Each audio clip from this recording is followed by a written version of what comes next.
It's been said that if you stop being curious, you stop growing. From the way the world works, to talking to interesting people, to things that go bump in the night. I'm David Wylie, and I've got questions. This is Dave Wants to Know. Let's dive in.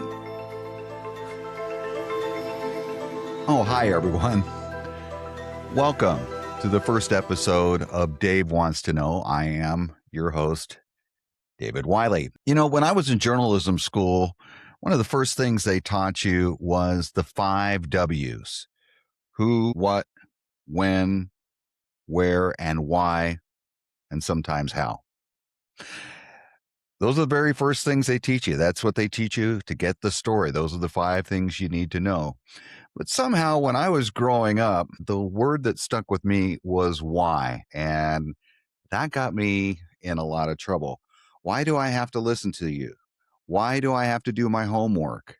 Why do I have to be home by a certain time? Why? That was a bit of a problem for me. But there was also a positive side to the why questions. What's around the corner of the trail, or what's on the other side of the mountain? Yeah, those are what questions, but they're part of the 5 W's. So go with me on this. And that started that curiosity. When I was a young kid, I had a Radio Shack cassette player and recorder. Got to have the recorder, record songs off the radio. And then I began wanting to be a DJ and being my own guy, or interviewing my friends. I'd do man on the street interviews with, hey, are you roller skating, or are you skateboarding? How do you set up a firecracker? Yeah, we had a lot of fun back then, and we play it back and we just laugh at ourselves. But I always had that question of why. And why, along with the sense of awe, I think can go together. Like I said, I had the negative whys early on, especially toward authority figures or school. But I also had a sense of awe. And I remember as a young kid, my parents waking me up to see the moon landing in 1969. And I remember thinking, that's pretty cool. That is really cool. But the sense of awe that I talk about, the sense of awe that many of us had as a child, some of you maybe your first trip to Disneyland, or the first time you saw Santa Claus. Those were, defining moments, a sense of awe. For me, what was really weird is I received a 45 record of the moon landing, and it was kind of a narration of the story told by famous journalist Hugh Downs. I remember Hugh Downs from ABC News. I think he used to be on with Barbara Walters as well. Anyways, on this record, there were 2 sides, and one was kind of what led up to the moon landing. And it included this famous moonshot speech from JFK in 1962. But why, some say, the moon?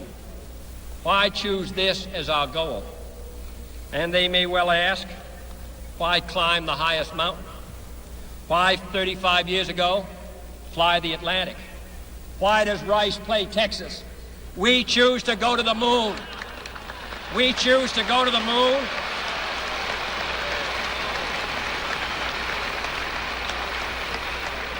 We choose to go to the moon in this decade and do the other things, not because they are easy, but because they are hard. I always loved that. I memorized that portion of that speech, and I love the passion he had for that. And just, we are going for it, not because it's easy, but because it's hard. And then the other side focused more on the moon landing itself, that mission. And it included one of the most iconic phrases of all time. It's one small step for man, one giant leap for mankind. From there, my sense of why continued. I loved the radio from the very beginning. I would even take apart radios to try to figure out how they worked. I didn't always get that, but I tried anyways. I think Pastor Rick Warren kind of answered the why in a sense in his famous book, Purpose Driven Life, where the opening line is, "It's not about you. So why am I here? Why did God put me on this earth? Why am I experiencing troubles? Those were a lot of whys that I asked as a kid. And as a Christian, I still have many questions of why. Um, but I believe, I believe in Christ and that He's my Savior. But there's still questions of why and mysteries. Back to my childhood. So the moon landing, that famous 45 record with Hugh Downs kind of prompted that. And then many of you might remember a show in the 70s called In Search of. It was hosted by Leonard Nimoy, and they would search for different types of mysteries. And I remember, the Loch Ness Monster and being drawn in by that. And I think Noah's Ark. And then there was Bigfoot, and they showed that famous Patterson and Gimlin film that so many of us seen, with the hairy creature walking through the forest and turning that iconic turn. And I was fascinated by that and terrified at the same time. Is there really creatures like that out in the woods? Are there Bigfoots in our local mountains in my neighborhood? That's a question that I'm actually still trying to answer, and hopefully we'll address a little bit on this show. But I think in a bigger scale, Bigfoot kind of almost represents a question mark of what's out there. We don't really know. You could be on either side on that one, but there's tons of different mysteries and controversies that we ask why, or what is that? Is there something more to it? So that led to a 28-year career in journalism, both on the radio and in television. And that was prompted because I wanted to know why. Why are things happening this way? What happened? What's going on over there? That curiosity was always with me. And that career came to kind of an abrupt end a few years back. I kind of had to refocus my thought process, but the why question was always there. It always was in the back of my mind. And when I turned 60 a few years ago, I felt like I needed some more answers. I was thirsting for information, for wisdom, and I got into the Bible more and reading more of that. Then I just started reading general books, whether it was about Genghis Khan or Abraham Lincoln or the Donner Party or string theory, self-help books, of course, Bigfoot books, just reading all of that, just a thirst for knowledge. And I don't know why this happened. So I've been reading books. In fact, that was a New Year's resolution for me a couple of years ago. Read a book a month. I was never a big book reader, not very good at school back in the day. But I said, let's set a goal, one book a month. The first year, I think I read 18 or 19 books. Last year, I think I read 25 books. So I'm way ahead of schedule. I still feel like I've barely even scratched the surface. So that why itch is being scratched a little bit by reading books and things like that. And you can go down the rabbit hole on YouTube as well. But that's part of what this podcast is about, is to kind of look at some whys, see if we can explain them or at least better understand them. Also talk to some interesting people. Everyone has a story. I know that's a little bit of a cliche, but it's totally true.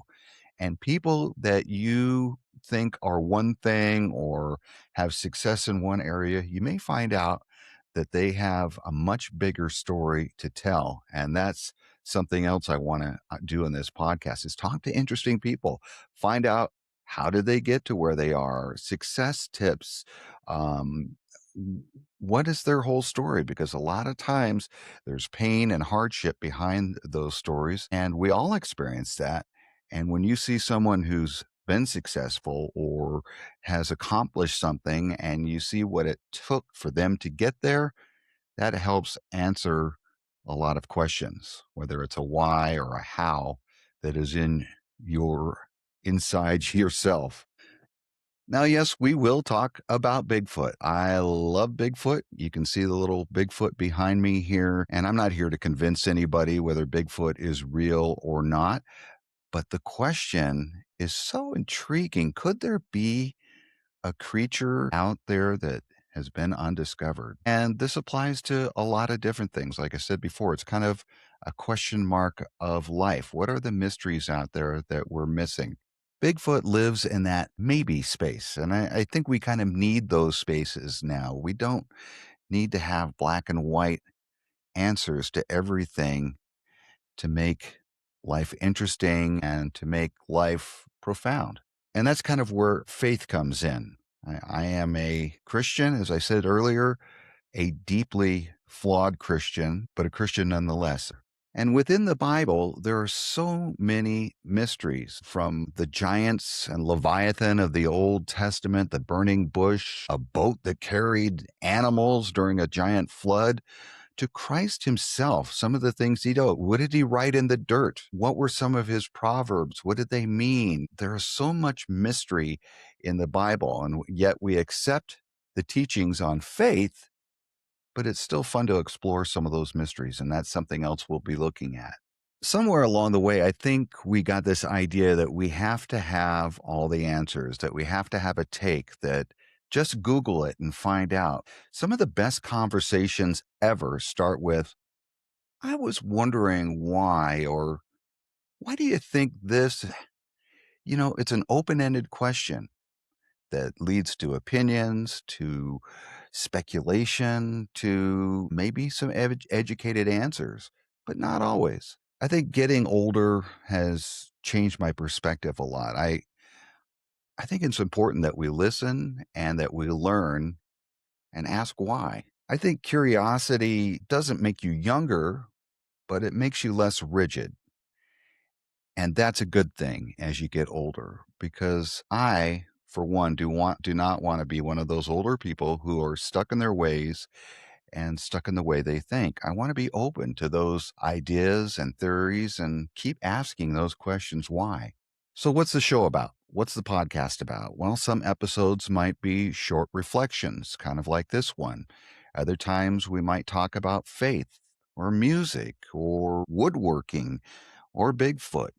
I've got some great guests lined up coming up talking about things about entertainment and the loss of a child and interesting things that can affect every one of us in one way or another.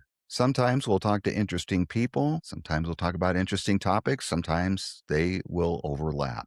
And that's kind of the point. If you're here going, yeah, I wonder about things. I wonder how things work, or why this is, or this mystery over here. Is there answers, or is there another way of looking at things? I think you're in the right place if that's you. The podcast is called Dave Wants to Know, but it's actually for all of us. It's for you, the viewer or listener, to learn new things and to be part of asking these questions. And I want to hear back from you. I want to hear what questions you have. What do you think of some of the topics and guests that we have on our show? I want to thank you for wandering into this kind of maybe space with me today. Keep your eyes open, your heart humble, and never stop asking why. I'm glad you're here, and let's see where this goes.